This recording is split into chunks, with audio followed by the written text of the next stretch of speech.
You don't have to call yourself a homesteader. You don't have to call yourself a farmer to go out there and produce some of your own food.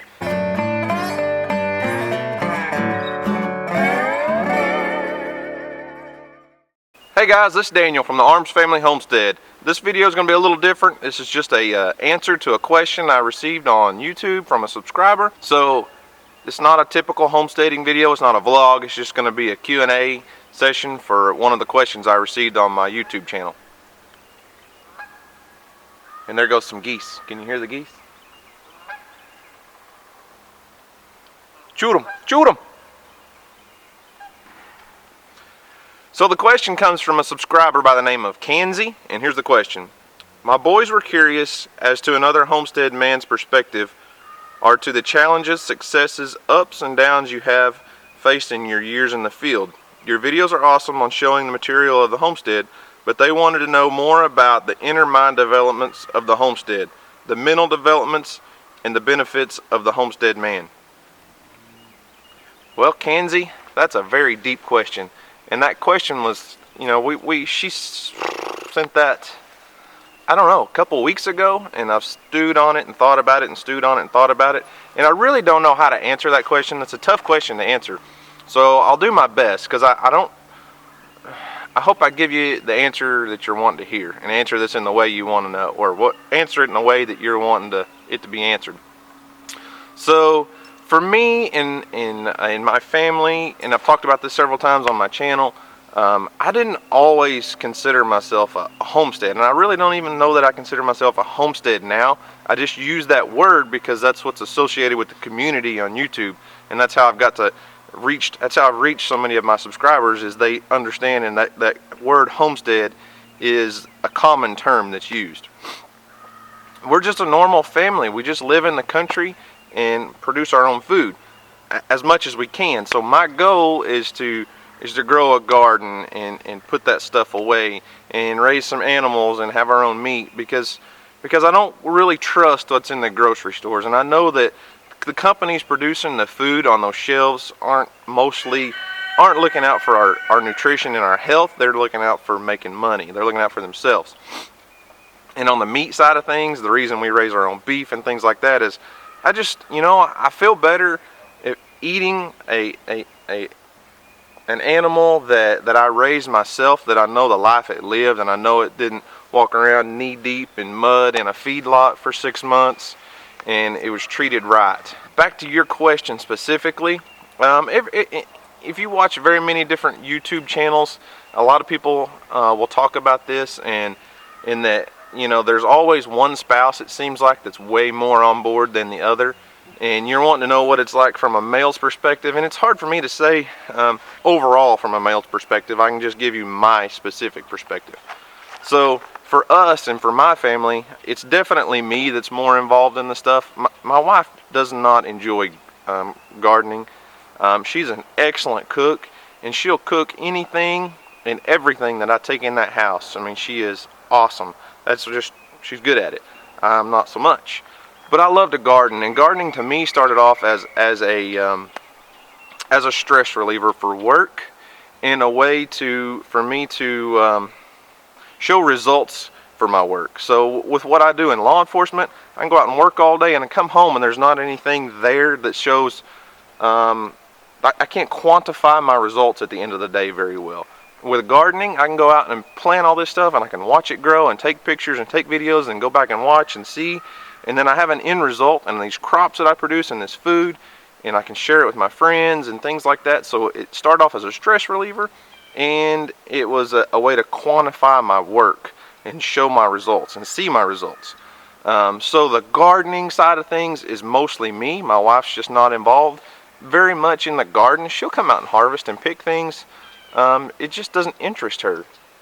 And I think a lot of homesteads and a lot of small farms and a lot of families are that way, just like anything else. I mean, it's where your interests lie, and I love the gardening side of things. It's just a lot of fun to me.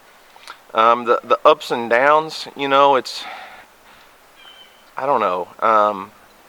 I've had a lot of success and a lot of failures in gardening specifically. Last year, I consider most of my garden last year a failure because I didn't keep the deer out. And last year was the first year I really had a problem. Even though I live out here in the woods, Last year was the first problem I had deer getting in my garden and eating my crops in the summertime. It just hadn't been a problem until then, so I'm going to have to do some fencing and do some changes this year before I get my garden going. As far as other successes and failures, canning was a big thing that I wanted to learn. Pressure canning especially, because that was a way for me to save those vegetables that I harvested. And it was just a YouTube thing, and I watched all these videos and I went and tried it, and it was actually a lot easier than it looked. I mean, that was a huge success. I think canning is one of those things. Canning, it was started off for us with green beans and purple hull peas, and that was the two big things I learned to pressure can. And before I started canning my own vegetables, my kids really weren't into eating many vegetables, and then we started growing our own green beans and growing those purple hull peas. And after I canned them and we cooked them for our kids, they just devoured them. And that did something for me internally that said, there's a difference in the food. There's a difference in what comes from the grocery store and what I can produce out here in the garden. It's a totally different quality, and just that excitement that it gave me to see my kids enjoying those vegetables, and it made all that hard work I put into it worthwhile. Seeing all those jars of food on the shelf and seeing my kids actually sit down and not be upset about having to eat green beans just was a huge success. And then there's been some failures along the way, as far as animals go.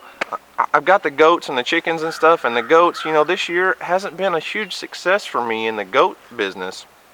I had like 3 mama goats that aborted their goats early, or died, or they died at birth.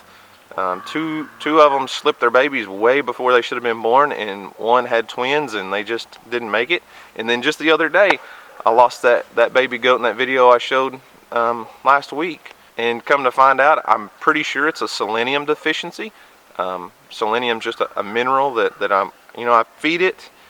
In my mineral, they get free choice mineral that has selenium in it and vitamin E and all this stuff. And apparently this year, my goats didn't get enough selenium.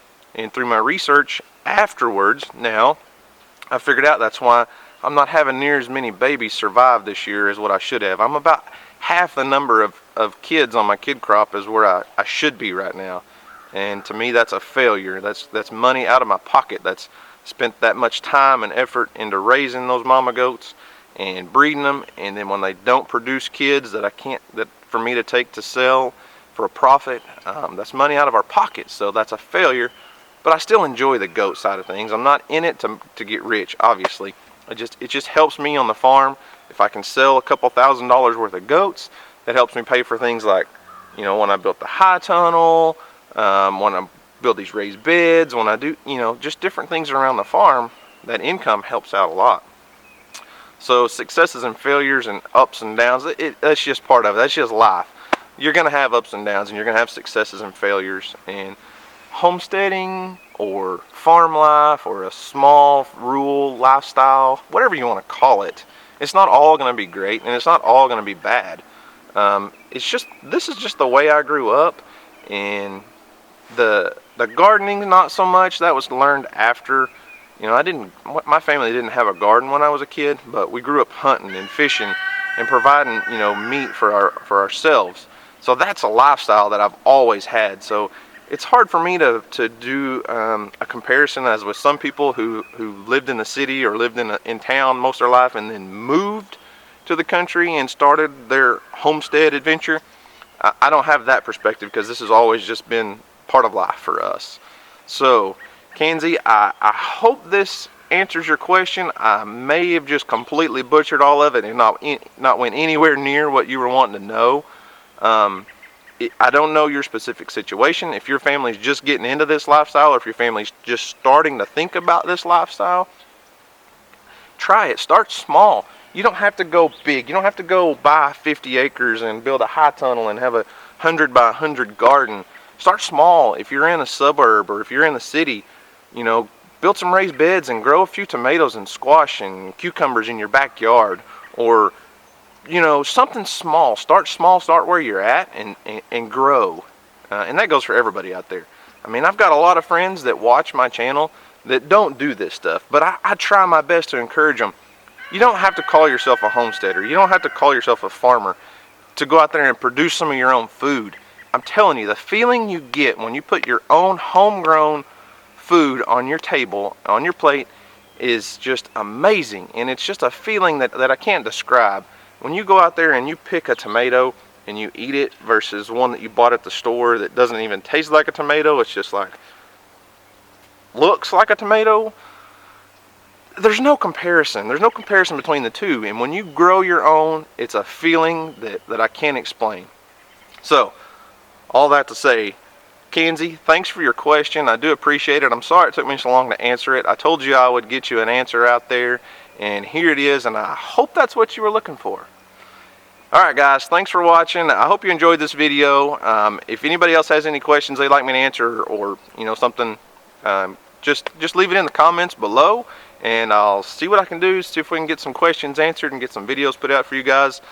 You guys are awesome. I thank you for watching. I do appreciate it, and we'll see you on the next video, guys. Y'all have a great day.